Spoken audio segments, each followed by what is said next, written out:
Welcome back to TheChowTimePod. It's your host, Ray. We got a video today from the Modern King. Please like, subscribe down below. I really appreciate that. Let's get that chow. It's chow time. Spent 17 years of my life with an elderly man who smelled like cabbage, just to be told I've got nothing in the will, nothing, and he was worth £33 million.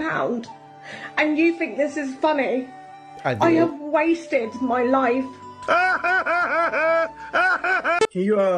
Did you really waste your life, or did you get taken care of for 17 years by this gentleman? And women don't realize what the hell happened during that 17 years. You weren't just like there. No, he took care of you. He paid for things. You got to do whatever the hell you wanted. You just didn't get any money afterwards. So sad. Sorry. Not really sorry. Separated. I got the birthday girl and my wife. Separate cake. Dave, I'm sorry, you're the only man at this table. Why are we doing separate cakes? But it's all women here. No, but I'm not responsible. Broke, dusty, musty crusties. All of these women. For paying everybody. I got the birthday girl. You invited everybody. You invited all of us. Who invited who? Ernestine invited you. Okay, I'm responsible for who I brought. Okay, you're the only man at the table. So I'm sorry, hold on. We was all doing Russian roulette, paying with credit cards and all that. Now all of a sudden you want to split checks? We doing split checks, That bro? was 2021. Y'all okay? wait. Things were different. Not 21. But I didn't sign up for that. Okay, there's nobody else doing But you the. participate. I know we ain't got shit. wait, what? He's participating. He ordered his own crap, and his wife ordered crap, and the birthday girl ordered crap. You girls ordered what the hell that you wanted. Dave, but you always say, like, you're the only man at the table. You're not going to pay the checks? Hell no. But I'm not obligated. I got my whole family. It's $700 for That's a this lot of whole money. table, and it's my birthday. This is your podcast co-host. This It's is your only best friend. $700. It's only Shan. You being cheap. Are you kidding me right you now? honestly being cheap right He's being cheap, but none of you girls are willing to pay the $700 tab because guess what? You're all broke, dusty, musty crusties, but you want to project onto this guy to make him seem like he's a broke dusty, but who's the one that can't pay their bill? Who? now. Okay, first No, if that was the case, I'd have just took you out. are you commercially. being Dre, are you going to let him sit here with a whole table full of women? I really feel like it's not his responsibility, and when y'all get a husband, I'm Yeah. I'm sorry. Exactly. I do have a husband, though. Hold on, wait a minute. Thank y'all. So Exactly. Donnie, you're good because it's your birthday. Yep. Put the idea in their minds that men are required to pay for them. Then they have the nerve to shame him like he is the one doing something wrong. Yeah, as if he's all of their husbands. And I'm shout outs to the wife to defend her man, but she should have been defending him a lot more and be like, you bitches need to shut the fuck up. This is my man. He's going to pay for me. And yeah, I'm okay with him paying for the birthday girl. But this is my money, my resources that I accumulated with this man. Fuck off. So you really decided to take me out on a date to Subway? What's wrong with Subway? Do you not have money for something nicer? What a polite question to ask on a first date. We saw this clip a couple days ago, and I can't believe the audacity of women to record themselves and then just admit how horrible of a person they are and still post it online. I thought we were gonna go do something else on this. I do have money. I just don't have high faith in you. Oh my. Why would you say that? I feel like you're in it for the money and not for me. Of course I'm in it for the money. Well, never let it be said that they weren't being honest. See, that's why I I'm didn't say she wasn't. to see what your true character was. I got dressed this morning. I got up and I got ready and I took a shower and I did all the basics just to come. You don't do that normally on a day? Do you just lounge around in your filth in your bed all day, every day until someone, asses you out or something? Like the basics that you're talking about is the basics of humans getting up and living a day. Somewhere nicer. Are they trying to say that they wouldn't have done that otherwise? Right. And where do you work? Papa John's. That makes sense. Let me guess, you're a delivery driver? Yes. Pitiful.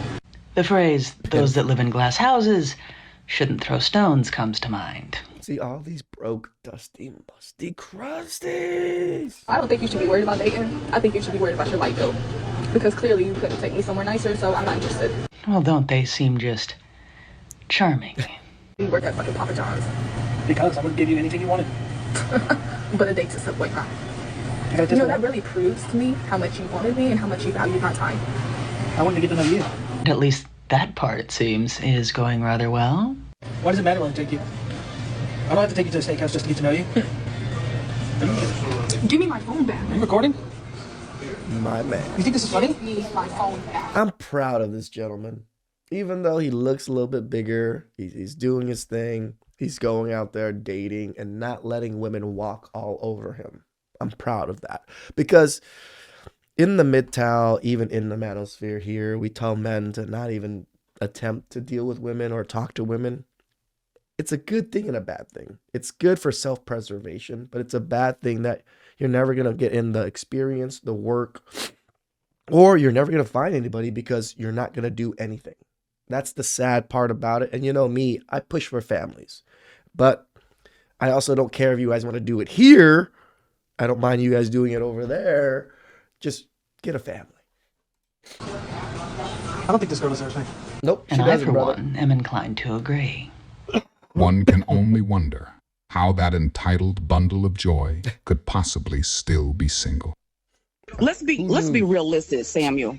It's about value. Yeah, and your value is low. Oh, wow. And how do you know that? You're not Because sure you're 5'4" and 200 pounds. Okay. And 37 years old with 2 kids. That's how I know. In Kentucky.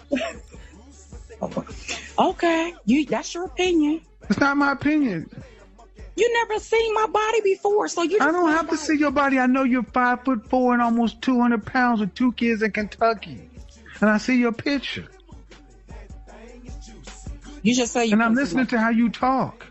And I'm listening to your energy. I'm listening to your tone. I'm listening to your relationships. See, what it is, you ladies don't like when somebody is this direct with you. Excuse me, sir.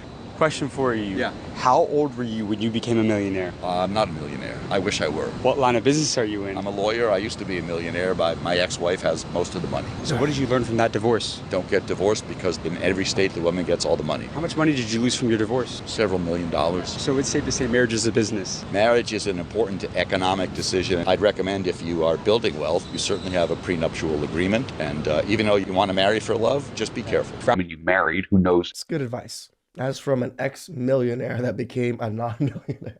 Everything about you is no longer your friend or advocate.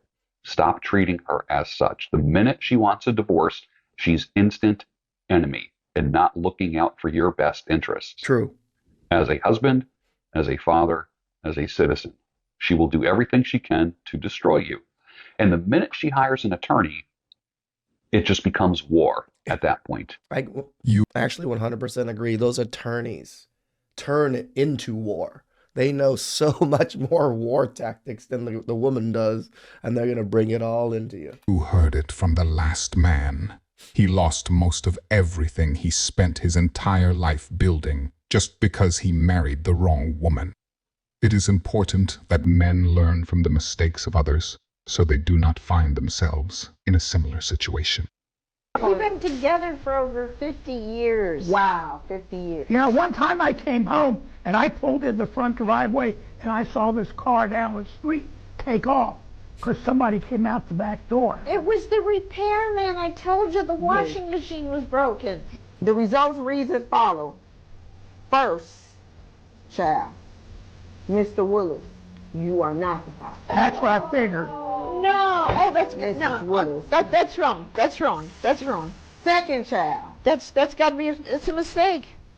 Mr. Willis, you are not the father. You are reading someone else's file. This can't be true. I have a mailman and a plumber. Child 3, Mr. Willis. I pray and I hope. Please. But you are not the father. Oh my God! Oh, the fake tears. 50 years. 50 years. And she's still playing the victim. I'm so sorry. She's sorry she got caught. Mm-hmm. She's sorry you found out what she did. This is why I tell you fellas to pick and choose wisely. This is exactly why. The moment you get that red flag, the moment you get that intuition in your heart, I don't care how long you've been with her, you move on with your life because that is going to continue to ruin yours. She's going to continue to ruin your life.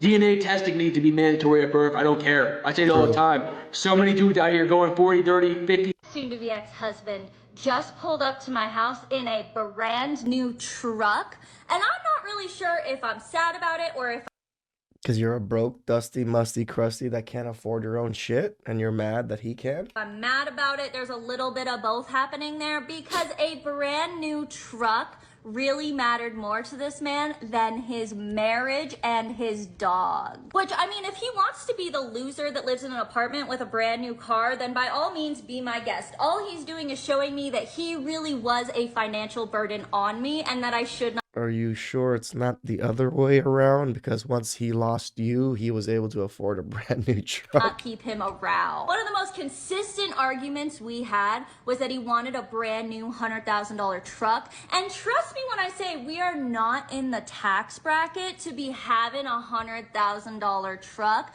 nor does he have a real use for that car, especially now that he lives in an apartment. If he would rather live in an apartment with a brand new truck than deal with you, that speaks volumes to how you were treating him. The car that he has been driving up until this point is my car. He didn't own a car when he decided to up and skip out, and I was nice enough to let him borrow my car, which, you know what, I shouldn't have been, and I should have just left him stranded, apparently, since I guess a truck was more important than his wife. She sounds... You already initiated divorce, and this man is just living his life now. Why are you upset? Jealous that he chose a truck over her. The reason why he didn't have a car is because you clearly weren't allowing him to buy one. So in response, he left you and got the truck. That first woman that wasted her 16, 17 years. You could have done something in those 16, 17 years, but you chose to do nothing. And that's why you have nothing. He took care of you for 17 years, gave you a life for 17 years. Why didn't you work? Do something to make your own money. Please like, comment, subscribe down below. I really appreciate that. I catch you next time. Ciao.